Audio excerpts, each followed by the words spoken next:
ऐसा कुछ नहीं है। कौन जीव कब इसका अभ्यास शुरू करता है, इन्होंने 15 साल से पढ़ा और अभी हमने इसमें प्रवेश किया है, अभी हमारा क्या, ये ऐसा कुछ नहीं है। तत्व निर्णय की बात है, अंतर्मुहूर्त में कार्य हो सकता है, उसके लिए लंबा चौड़ा काल चाहिए ऐसी कोई बात नहीं है। अंदर से बिल्कुल दृढ़ प्रतीति होनी चाहिए, बस सर्वज्ञ का स्वरूप समझ लो और बस उसकी बातों पर विश्वास आ जाए। और ये अंदर सरल मन से जितना ग्रहण होता है ना, या ऐसा कैसा होता है वैसा कैसा, ये कुतर्क जो करने वाला है उसको कभी बैठने का नहीं। जो समझना चाहता है उसको समझ में न आवे ऐसे बात ही नहीं बनती, उसको समझाने वाला भी मिलेगा। जिसकी अंदर से तैयारी होती है उसको निमित्त सहज रूप से सामने मिल ही जाता है।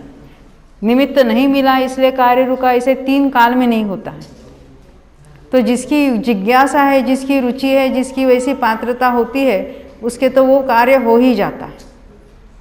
और जो कुतर्क करना, ये समझना चाहता है उसको समझ में आ जाएगा।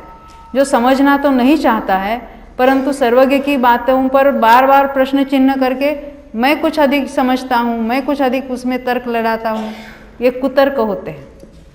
कुतर्क समझते हो? नहीं समझते। गधे को 4 पैर है, आदमी को 2 है, इसलिए आदमी आधा गधा है।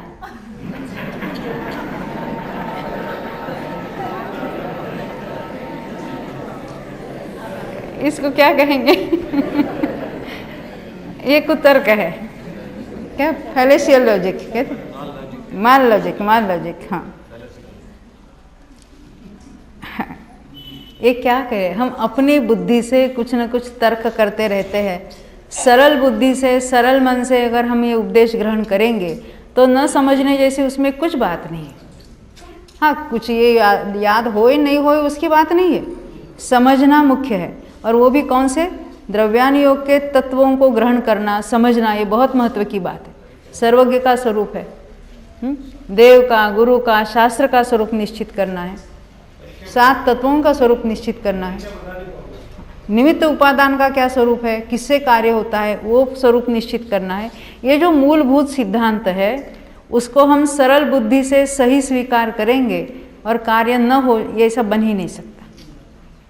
हम अपनी बुद्धि से कुछ ना कुछ उसमें उल्टा सोचना चाहें, जैसा है वैसा विचार नहीं करते हैं, अपनी बुद्धि से कुछ अलग विचार करना चाहते हैं, यानी हमारे उसमें संदेह दिखाना चाहते हैं, तो ये कार्य नहीं होता। ये बात